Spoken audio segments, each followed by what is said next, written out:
Bismillahirrahmanirrahim. Assalamualaikum warahmatullahi wabarakatuh. Syukur alhamdulillah kita bisa berjumpa lagi di channel ini. Sholawat dan salam selalu dan tetap tercurahkan kepada junjungan kita Nabi besar Muhammad sallallahu alaihi wasallam. Allahumma sholli ala sayyidina Muhammad wa ala ali sayyidina Muhammad.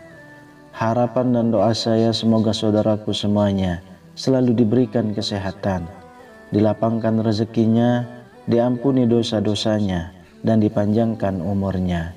Amin ya rabbal alamin. Sahabat beriman yang dirahmati Allah, kematian adalah kepastian bagi semua insan yang bernyawa. Walaupun kematian itu bersifat pasti, akan tetapi tak banyak yang siap jika ia dipanggil dahulu oleh Allah Subhanahu wa Ta'ala. Sebagian mereka berkata belum siap karena masih banyak dosa. Ada lagi yang berkata belum siap karena belum sempat bertaubat kepada Allah. Berbeda halnya dengan kelima golongan ini. Mereka malah berbahagia jika ia segera dipanggil oleh Allah Subhanahu wa Ta'ala. Lantas, siapakah lima golongan yang bahagia saat ajal menjemput mereka? Sahabat beriman yang dirahmati Allah, dalam sebuah hadis riwayat Imam Tirmizi, Rasulullah Shallallahu Alaihi Wasallam menyebutkan bahwa ada beberapa orang yang akan bahagia saat ajal menghampiri mereka, sebab lewat kematian itu ia akan bertemu dengan Allah Subhanahu Wa Taala. Terhadap orang-orang tersebut, Allah akan meneguhkan pendirian mereka di jalan yang lurus.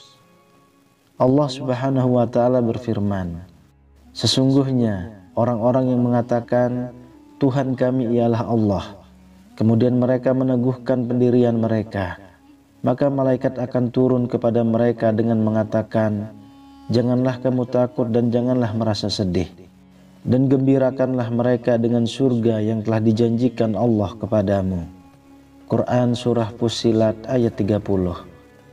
Berdasarkan ayat ini, Imam Abu Lais As-Samarqandi berkata dalam kitab Tanbihul Ghafilin bahwa hanya ada 5 golongan yang akan berbahagia saat ajal menjemput mereka.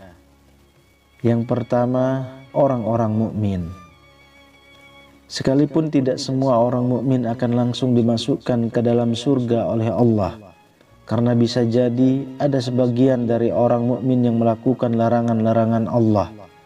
Akan tetapi siksa tersebut tidak akan abadi bagi orang yang percaya dan beriman kepada Allah dan Rasul-Nya. Hal itu berkat syafaat Nabi Muhammad bagi umatnya kelak di akhirat, di mana mereka akan dikembalikan ke surga setelah dosa-dosanya dibersihkan di dalam neraka. Hal ini sebagaimana dijelaskan dalam sebuah hadis dari Abu Sa'id Al-Khudri radhiyallahu anhu. Rasulullah Shallallahu Alaihi Wasallam bersabda, penghuni surga akan masuk surga dan penghuni neraka akan masuk neraka.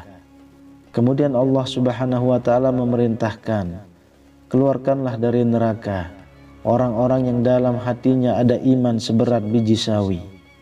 Maka dikeluarkanlah mereka dari neraka yang warna badannya benar-benar hitam, lalu dimasukkan ke dalam sungai hidup atau sungai kehidupan.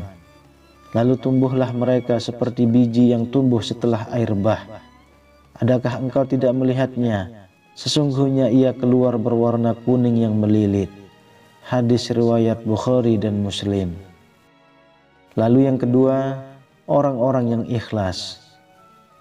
Orang-orang yang ikhlas akan menjadi orang yang selanjutnya yang akan bahagia saat ajal menjemputnya. Karena dengan keikhlasannya, Allah akan menerima amal perbuatannya yang telah ia lakukan.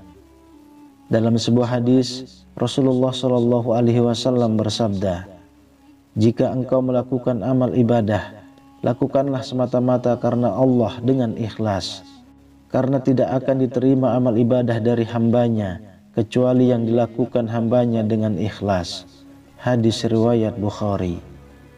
Dalam Al-Quran, Allah Subhanahu wa Ta'ala juga berfirman, orang-orang yang menafkahkan hartanya karena riya kepada manusia dan ia tidak beriman kepada Allah dan hari kemudian, maka perumpamaan orang itu seperti batu licin yang di atasnya ada tanah. Kemudian batu itu ditimpa hujan lebat, lalu dia bersih, tidak bertanah. Quran Surah Al-Baqarah ayat 264. Yang ketiga, orang-orang yang bertaubat. Taubat kepada Allah adalah kunci terhapusnya dosa yang telah kita lakukan, asalkan tidak termasuk ke dalam dosa-dosa besar seperti menyekutukan Allah.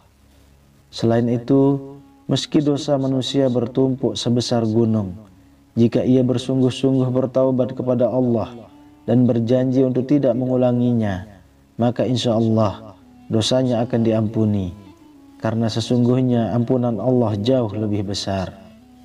Hal ini sebagaimana Allah berfirman dalam Al-Quran, katakanlah wahai hambaku yang melampaui batas terhadap diri mereka sendiri, janganlah kamu berputus asa dari rahmat Allah.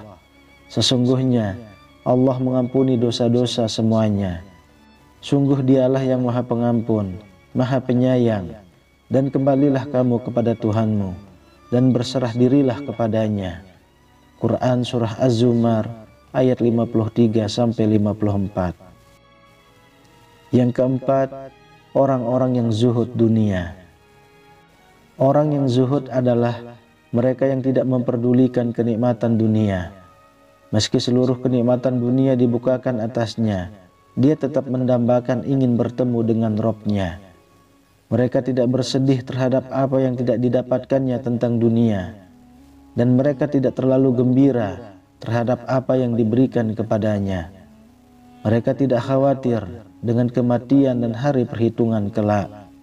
Sungguh, mereka akan bahagia di surga yang tidak ada azab di dalamnya. Sebagaimana Allah Subhanahu wa Ta'ala berfirman dalam Al-Quran, kami jelaskan yang demikian itu supaya kamu jangan bersedih terhadap apa yang tidak kamu dapatkan, dan supaya kamu jangan terlalu gembira terhadap apa yang diberikannya kepadamu. Dan Allah tidak menyukai setiap orang yang sombong lagi membanggakan diri. Quran Surah Al-Hadid ayat 23. Rasulullah SAW juga pernah berdoa yang menjadi tanda zuhud pada dirinya. Dituturkan Ibnu Umar, beliau berdoa, ya Allah, anugerahkan kepada kami rasa takut kepadamu yang membatasi antara kami dengan perbuatan maksiat kepadamu, dan berikan ketaatan kepadamu yang mengantarkan kami ke surgamu, dan anugerahkan pula keyakinan yang akan menyebabkan ringan bagi kami segala musibah di dunia ini. Hadis riwayat Tirmizi, An-Nasa'i, Al-Hakim dan Al-Baghawi. Kemudian yang kelima, ulama yang mengajarkan ilmu dan kebaikan. Seorang ulama yang selalu ikhlas mengajarkan ilmu dan kebaikan kepada manusia, menjadikannya tidak perlu khawatir dan sedih terhadap datangnya kematian dan hari akhir. Sebab amal soleh yang mereka kerjakan akan dibalas dengan surga yang diperuntukkan bagi mereka dan orang-orang yang mengikuti ajarannya. Selain itu, ia akan mendapatkan warisan pahala yang tak akan pernah terputus. Hal ini sebagaimana dijelaskan dalam sebuah hadis. Rasulullah SAW bersabda, apabila anak Adam atau manusia wafat, maka terputuslah semua pahala amal perbuatannya, kecuali 3 macam perbuatan, yaitu sedekah jariah, ilmu yang bermanfaat, dan anak soleh yang mendoakannya. Hadis riwayat Muslim. Sahabat beriman yang dirahmati Allah, itulah pembahasan mengenai 5 golongan yang akan bahagia saat ajal menjemputnya. Mereka tidak perlu takut dan bersedih, karena Allah akan mengabarkan kepadanya tentang surga yang telah dijanjikan untuk dirinya. Oleh karena itu, marilah kita berlomba-lomba dalam melakukan amal-amal kebaikan, sebagai wasilah untuk meraih ridho Allah Subhanahu wa ta'ala. Karena dengan ridho Allah kita dapat diwafatkan dengan husnul khotimah, memperoleh nikmat di alam kubur, di padang mahsyar, dan dimasukkan ke dalam surga. Amin ya rabbal alamin. Wallahu a'lam bishawab. Demikian yang bisa saya bagikan, semoga bermanfaat untuk kita semua.